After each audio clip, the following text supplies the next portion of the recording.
kita amalkan apa yang disebutkan di dalam Al-Quran. Misalnya ketika Allah Subhanahu wa ta'ala memerintahkan di dalam surat An-Nisa, A'udzubillahi minasyaitonirrajim, wa ashiruhunna bil ma'ruf fa in karihtumuhunna fa asa an takrahu syai'an wa yaj'alallahu fihi khairan katsira.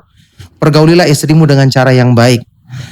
Dan jika kamu mendapati sesuatu yang kamu benci dari dia, maka bisa jadi kamu membenci sesuatu padahal Allah berikan kebaikan yang banyak di situ. Yang jadi masalah itu biasanya Ustadz ketika seorang suami atau seorang istri yang kan mereka baru mengenal satu sama lain karena dari ta'aruf itu Ustadz. Baru mengenal, baru ketemu, itu kadang-kadang mereka canggung Ustadz. Bagaimana satu sama lain itu menjalin hubungan baik menurut Islam Ustadz, caranya bagaimana? Yang masih baru kenal ini. Nah, Ustadz. Kebanyakan kita ketika melangsungkan pernikahan, kita tidak memikirkan hal-hal yang sifatnya menumbuhkan cinta karena Allah ini. Yang kita fokus hanya cinta antara kita berdua saja. Antara suami dan istri saja. Akhirnya dia fokus untuk memberikan hadiah lah atau melakukan pelayanan-pelayanan. Ya, istrinya fokus untuk belajar masak. Ini juga bagus. Tapi kalau niatnya itu hanya semata-mata karena mencari kesukaan suaminya, pasti nanti ada kekurangannya. Ridho manusia Ustaz. Iya, ridho manusia. Ya. Tapi kalau dia jadikan tujuan utamanya mencari keridhaan Allah, dengan sendirinya hal-hal yang kurang Allah akan perbaiki. Kalaupun ada yang kurang, suaminya akan menerima karena suaminya juga seorang yang belajar agama yang berusaha mengamalkan perintah Allah Subhanahu wa taala dan Rasulnya. Selamat datang di ruang tamu Jejak Sahabat. Assalamualaikum warahmatullahi wabarakatuh. Ikhwati fillah, jumpa lagi di ruang tamu Jejak Sahabat. Yang insya Allah kita akan bahas masalah-masalah yang lagi happening di kalangan anak muda.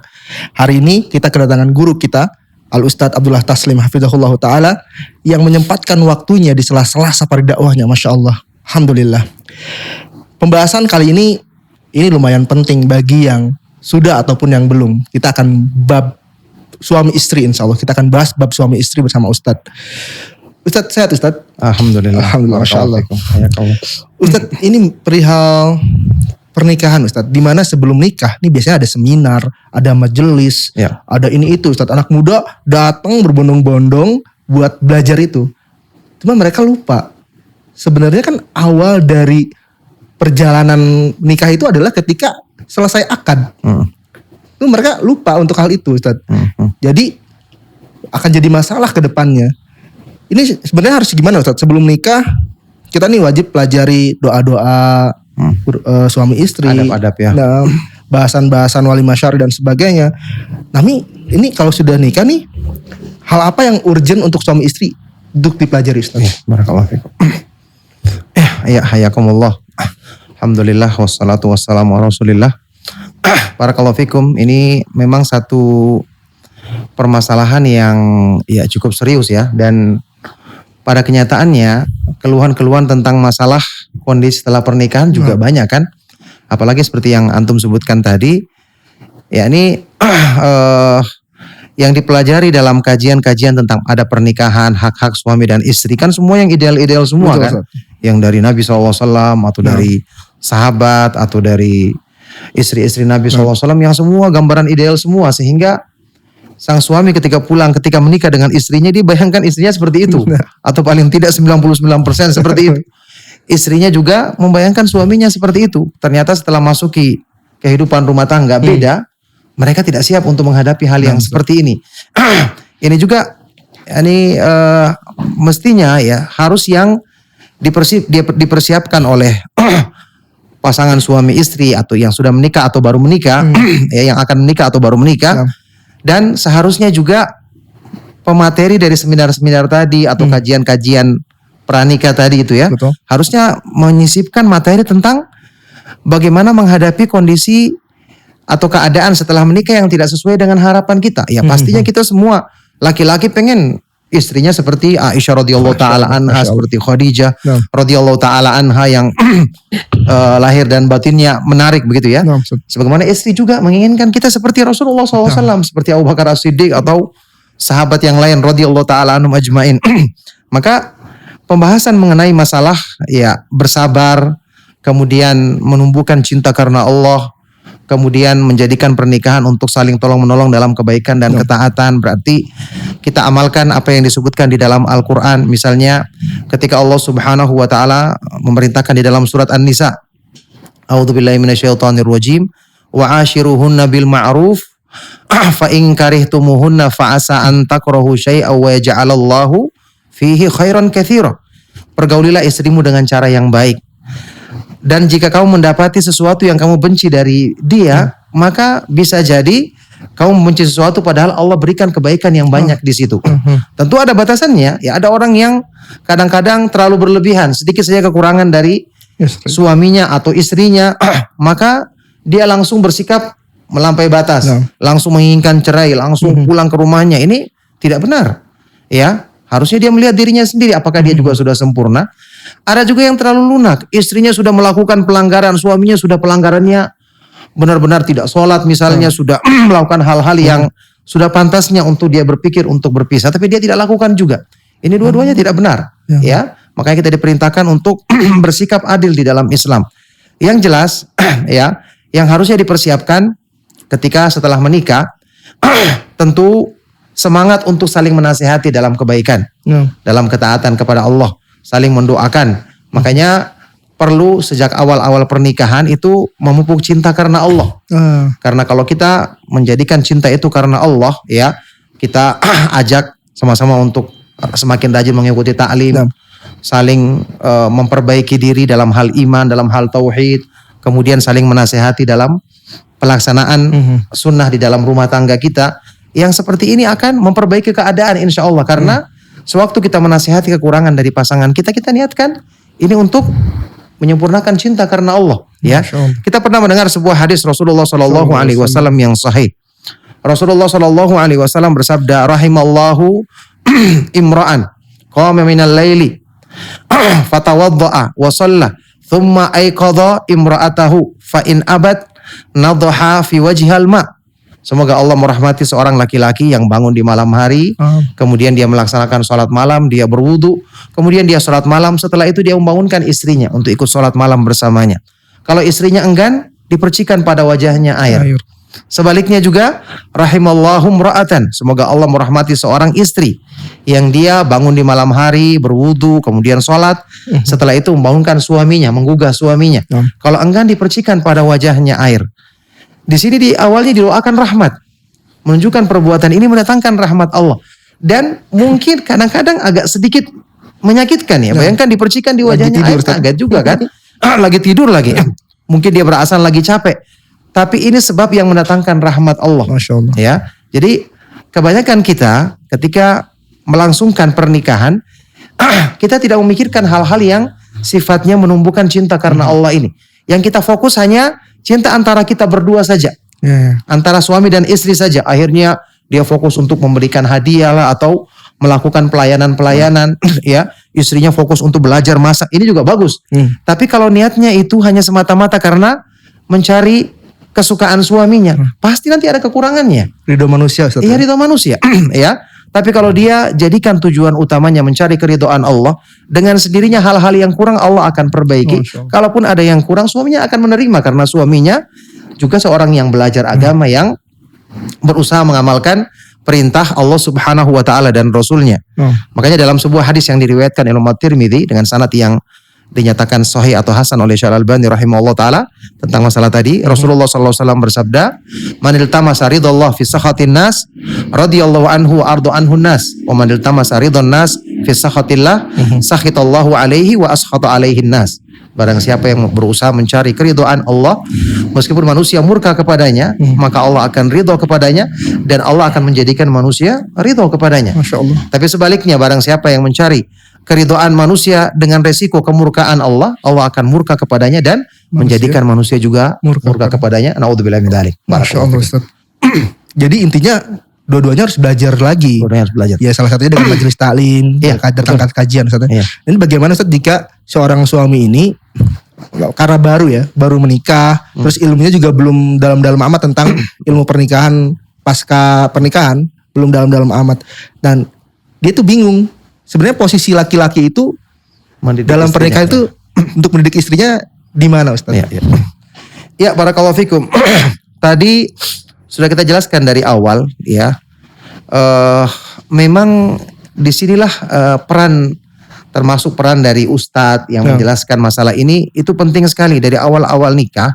Mungkin orang-orang yang sedang semangat ingin alhamdulillah menjaga dirinya dengan pernikahan yang syar'i ya, itu perlu dipahamkan pada mereka tentang pentingnya menuntut ilmu, pentingnya bersabar, karena kalau bukan kepada istri kita bersabar, lantas kepada siapa lagi? Orang yang terdekat dengan kita. Ya. Kemudian setelah menikah, tentu kewajiban suami adalah mendidik istrinya. Karena dia adalah qawwam ya, penegaknya ya atau pemimpinnya. Ar-rijalu qawwamuna 'alan nisa. Laki-laki adalah pemimpin bagi kaum perempuan. Suami ketika ingin menjalankan kewajibannya ini, tentu ya dia dibutuhkan dia untuk bertakwa kepada Allah, mohon pertolongan kepada Allah, kemudian dia belajar. Dan ketika dia belajar, dia mengajak istrinya. Ini bagian dari pelaksanaan kewajibannya. Ya ini sekarang idealnya dia mengajar istrinya sendiri. Tapi kalau ternyata dia belum mampu, atau mungkin bahkan istrinya yang lebih mampu, dia ingin ajari istrinya bacaan Al-Quran, ternyata bacaannya salah-salah, istrinya yang benar. Ya nanti akan menjadikan wibawanya jatuh kan. Tapi ini ya harusnya dia bisa menunaikan kewajibannya dengan cara lain. Misalnya ajak ngaji sama-sama, atau mungkin butuh belajar atau hal-hal yang dia perlu tanyakan, suaminya yang menjadi perantara untuk disampaikan ke ustadz, nanti ada jawaban dari pertanyaannya. Masya Allah kalau dia membangun komunikasi yang baik dengan ustadz yang dia kenal, kan dia bisa menjadi perantara untuk pertanyaan dari istrinya, bahkan mungkin teman-teman dari istrinya atau akhwat-akhwat yang bisa, kan ini kebaikan yang besar ya. Dia bisa menunaikan kewajibannya dengan cara-cara seperti itu. Barakallahu fikum. Nah, Masya Allah. Yang jadi masalah itu biasanya Ustadz ketika seorang suami atau seorang istri yang kan mereka baru mengenal satu sama lain karena dari ta'aruf itu Ustadz. Baru mengenal, baru ketemu, itu kadang-kadang mereka canggung Ustadz. Bagaimana satu sama lain itu menjalin hubungan baik menurut Islam Ustadz, caranya bagaimana? Yang masih baru kenal ini. Nah Ustadz. Ya barakallahu fikum. Yang kita yakini segala sesuatu yang diatur dalam syariat pasti yang terbaik. Ya. Karena kita yakini Allah Subhanahu wa taala memilih untuk kita syariat yang paling indah. Ya, Allah Subhanahu wa taala sebutkan kesempurnaan syariat ini dalam segi keindahannya, dalam segi kebaikannya, kemaslahatannya. Allah Subhanahu wa taala berfirman, "Wa tammat kalimatu rabbika sidqan wa adla." Dan telah sempurnalah kalimat-kalimat Rabbmu dalam segi kebenarannya dan keadilannya. Maka semua yang berhubungan dengan kebaikan pasti ada dalam syariat Islam. Nah setelah kita memahami ini, maka kita yakin, contoh dalam masalah pernikahan, kan yang sesuai dengan syar'i adalah seperti yang alhamdulillah dilaksanakan oleh kebanyakan ikhwan-ikhwan kita ya. Mereka tidak berpacaran, ta'arufnya secukupnya dengan nazar, kemudian mereka menikah tanpa ada paksaan begitu ya, dengan wali, dengan mahar dan seterusnya. Alhamdulillah, ini kita yakini yang terbaik. Masalah canggung di awal-awal wajar. Ya terjadi yang namanya kecanggungan di awal-awal, maka ini bukanlah perkara yang tercela juga. Sama ketika nanti istrinya mungkin baru awal-awal belajar masak, ya mungkin rasa masakannya masih manis asam asin misalnya, wajar ya kan. Suaminya juga mungkin masih pas-pasan penghasilannya, awal-awalnya belum bisa memenuhi semuanya. Makanya seperti yang masalah tadi, ya pernah terjadi atau mungkin pernah terjadi, ya suami istri pulang dari ngaji bertengkar di rumah. Karena saya saling masih menuntut. Saya inginkan kamu seperti Rasulullah SAW. Saya juga inginkan kamu seperti Aisyah radhiyallahu taala anha atau Khadijah radhiyallahu taala anha. Ya ini ketika dibahas dalam pengajian, ya istri yang soleha itu alladzi tasurruka idza nadharta, yang menjadikan kamu senang ketika kamu memandangnya. Ternyata dia dapati istrinya, apalagi sudah ada anaknya. Ketika dia pulang istrinya belum berdandan, mungkin masaknya juga belum siap.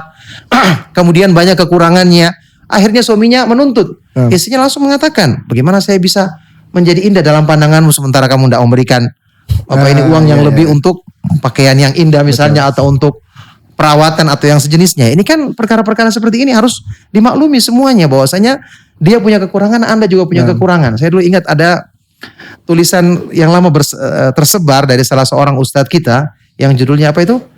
Istrimu bukan bidadari, tapi kamu juga bukan malaikat. Masya Allah, ini sesuai dengan apa yang saat ini kita sedang bahas, bahwa masing-masing kita punya kekurangan. Disinilah kita menumbuhkan kesabaran kita, dan kita tahu orang-orang yang bersabar adalah termasuk penghuni surga, sebagaimana orang-orang yang bersyukur juga adalah penghuni surga. Kapan lagi kita akan melatih sifat-sifat baik ini kalau bukan menghadapi kekurangan-kekurangan dari pasangan istri atau suami kita. Nah, barakallahu fikum. Itu bagaimana kita nyikapin itu? Kadang-kadang kan karena ta'aruf itu kita by data biasa saja. Ta'aruf itu by data, pasangan itu masing-masing by data. Dan tiba-tiba ada di data itu yang tidak tertulis dan mungkin baru muncul ketika ada dua pikiran disatukan dalam pernikahan. Sehingga akhirnya tiba-tiba yang satu jadi pemarah, yang satu jadi cerewet. Itu satu sama lain harus gimana Ustadz menyikapi ada sifat yang baru muncul ketika pernikahan itu Ustadz? Iya, barakallahu fikum. Kan kita ketahui ya petunjuk Allah dan Rasulnya sempurna. Tadi sudah kita sebutkan kalau kamu membenci sesuatu bisa jadi Allah jadikan kebaikan yang banyak padanya. Ada juga hadis riwayat Imam Muslim. Rasulullah SAW bersabda, la yafraku mu'minun mu'minatan in kariha minha khuluqan radiya minha akhar. Hendaknya seorang laki-laki tidak membenci seorang perempuan mukminah ya, laki-laki yang beriman tidak membenci seorang perempuan yang beriman, apalagi suami istri. Kalau dia membenci satu akhlak darinya, maka dia bisa mencintai akhlaknya yang lain. Ketika Allah dan Rasulnya menyebutkan hal ini, Allah Maha mengetahui bahwa pasangan suami istri ini pasti ada hal-hal yang tidak disukai. Ya, jangankan kita, istri-istri Nabi SAW saya pernah membuat marah Nabi Muhammad SAW, apalagi perempuan di zaman sekarang. Maka hal yang seperti ini itu solusinya kan dalam Islam sudah ada yang namanya nadhar, ada yang namanya ta'aruf ya. Makanya kita diperintahkan untuk bisa menanyakan lebih detail misalnya kepada anggota keluarganya. Dan kemudian kita sendiri atau yang mau menikah sendiri kan mereka sudah mempersiapkan diri tadi bahwa dalam rumah tangga ini berarti ujiannya lebih besar. Dan orang yang ingin meningkatkan imannya berarti dia akan diuji kesabarannya kan. Kan ada hadis Nabi SAW, asyadun nasi balaan al-anbiya'u thummal amthalu fal amthal yubtala rajulu ala hasabi dini.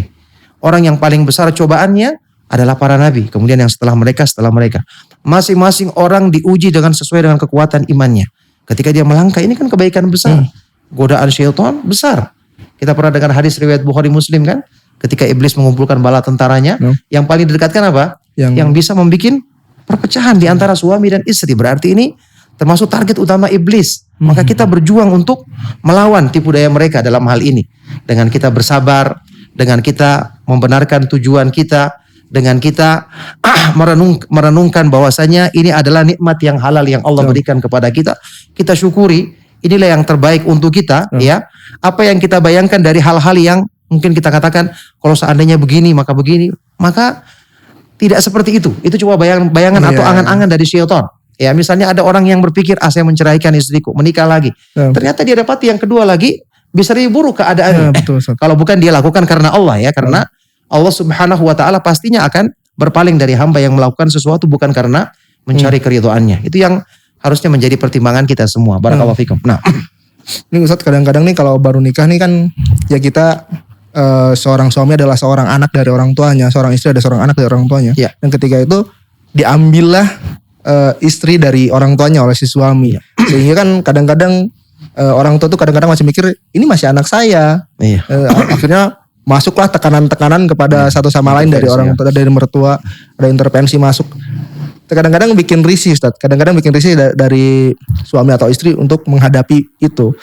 Itu gimana Ustadz kita biar tidak terjadi gesekan di antara hal-hal kayak gitu Ustadz? Iya, barakallahu fikum. Itu tentu di antara di antara keadaan yang memang terjadi ya di kalangan suami istri atau pasangan suami istri yang baru menikah.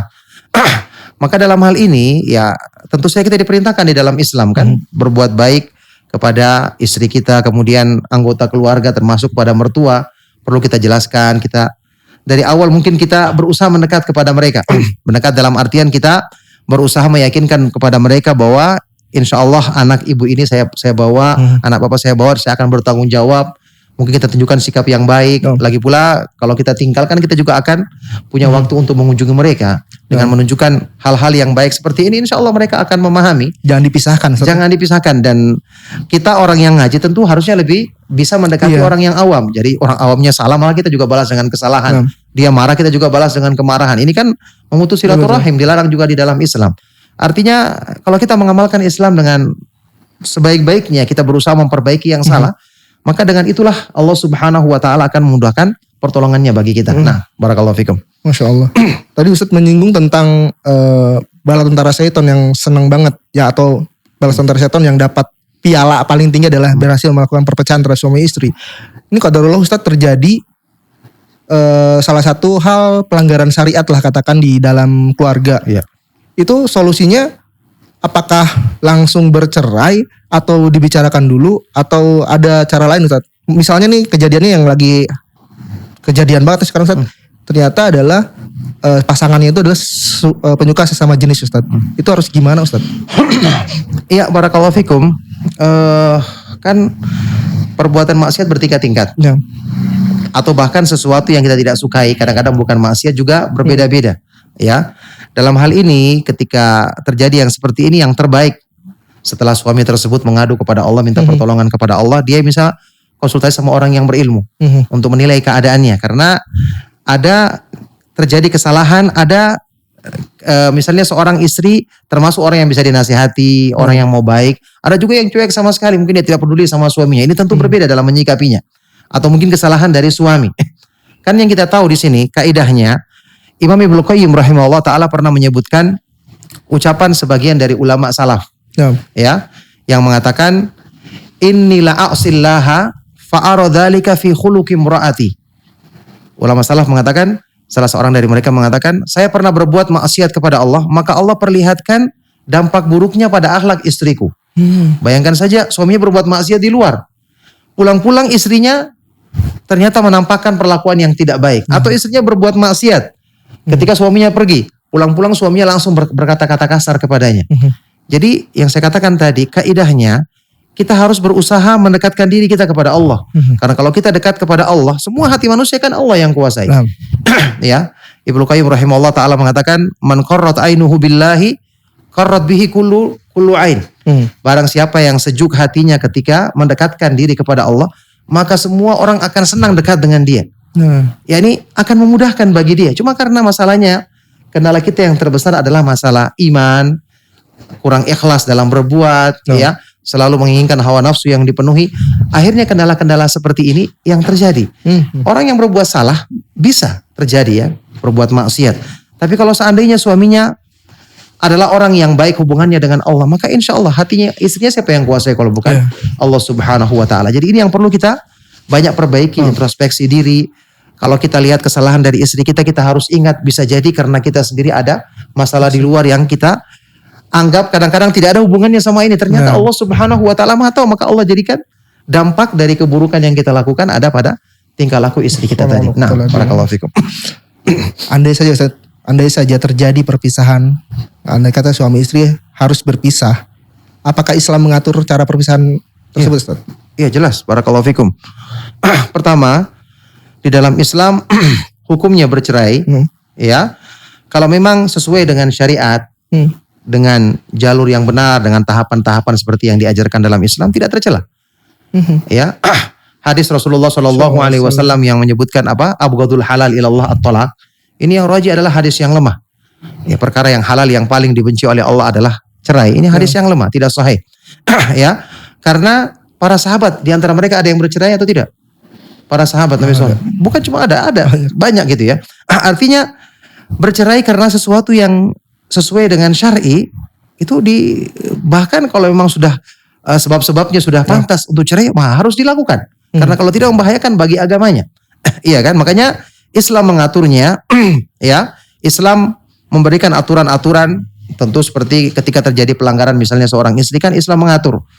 Misalnya fadribuhunna, pukullah tapi dengan pukulan yang tidak membekas, tidak menyakiti, ya. Kalau tidak mau lagi, belum sadar juga atau pertama nasihati dulu, kemudian pukul dengan cara seperti tadi, kemudian pisah ranjang. Ini solusi dalam Islam, ya. Kalau mungkin dengan sebab seperti ini dia tidak sadar juga, tidak berubah dari kelakuan buruknya, maka diperbolehkan untuk menceraikan dengan cara yang baik. Kita datang ke orang tuanya, sebagaimana kita ambil baik-baik, kita berikan kembali kepada orang tuanya dengan cara yang baik.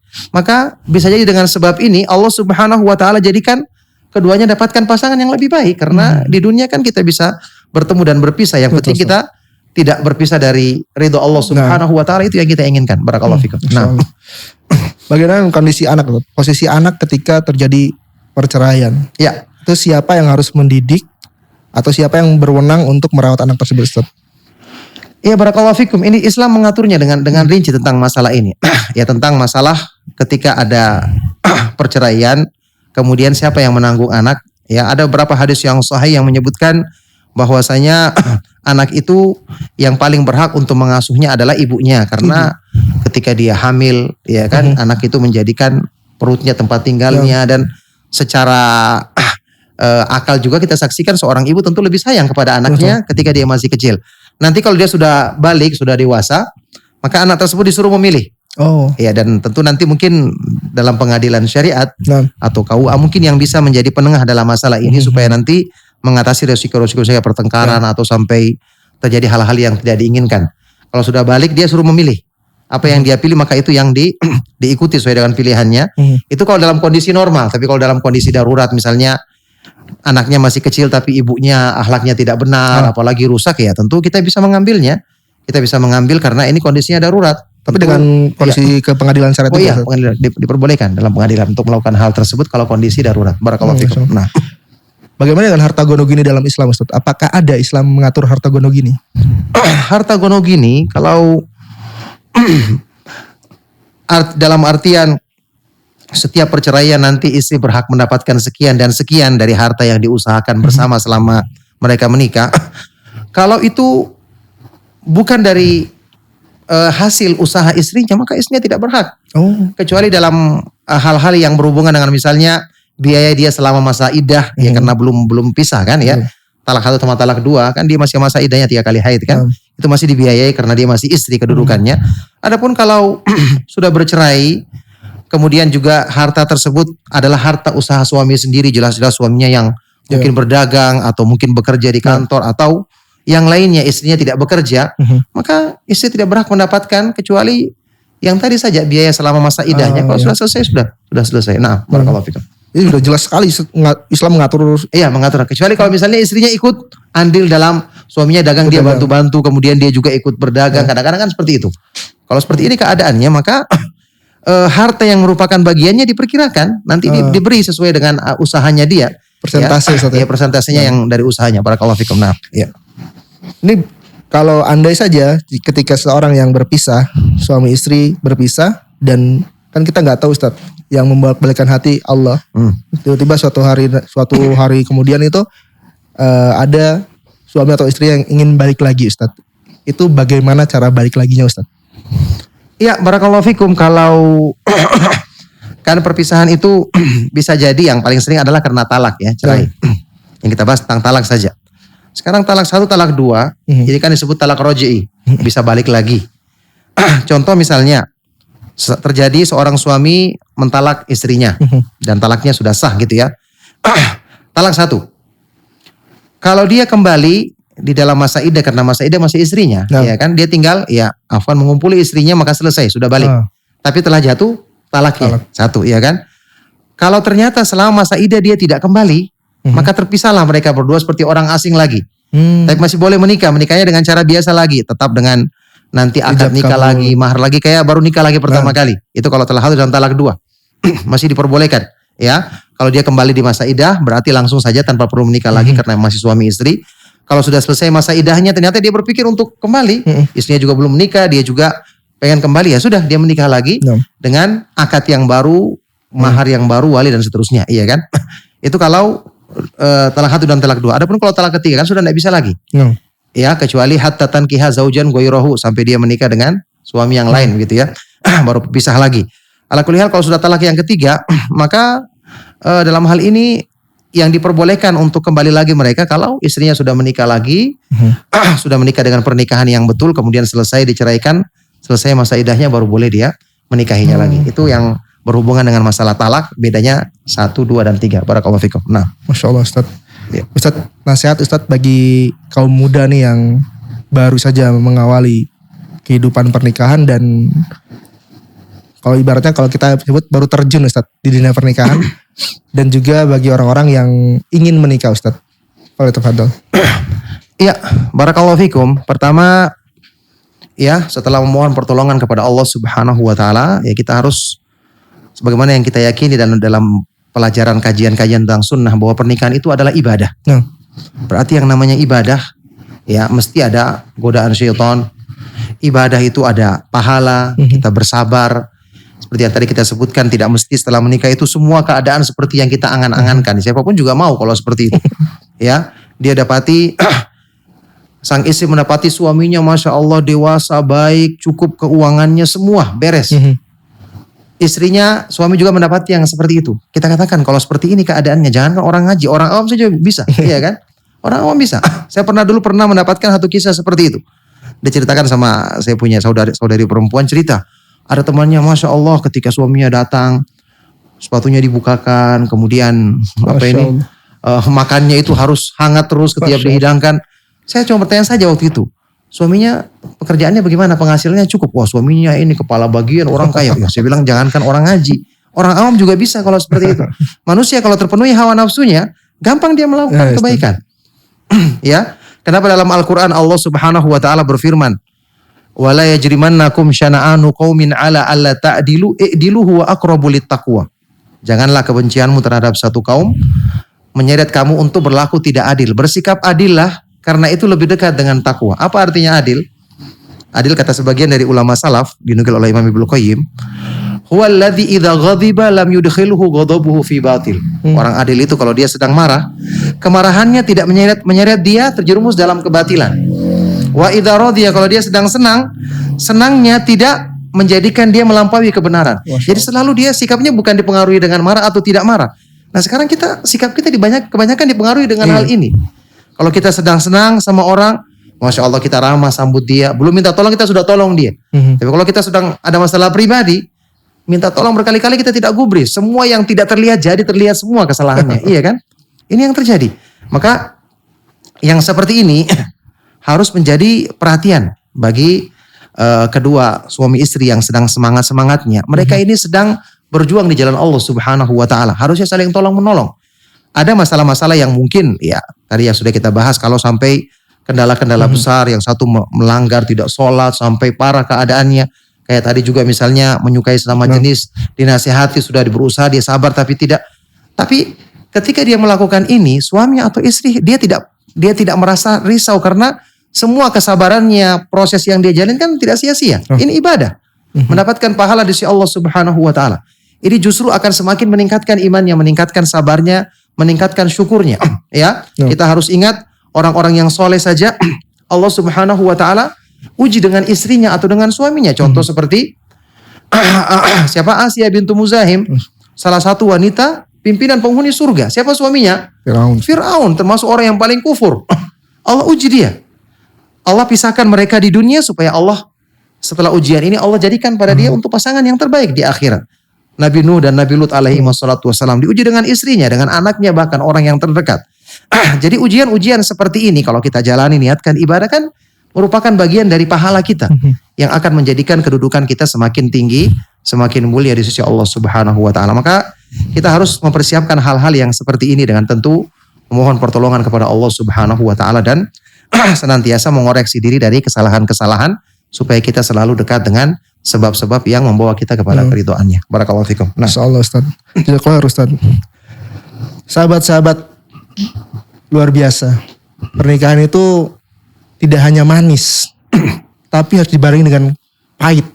Biar seimbang, biar enak ngadapinnya. Dan tentu saja syariat sudah mengatur ini semua. Dan selalu ada hikmah dari setiap kejadian yang akan kejadian ketika pernikahan sudah berjalan. Yang paling utama adalah bukan masalah pranikahnya, tapi ingat ada kehidupan pasca pernikahan.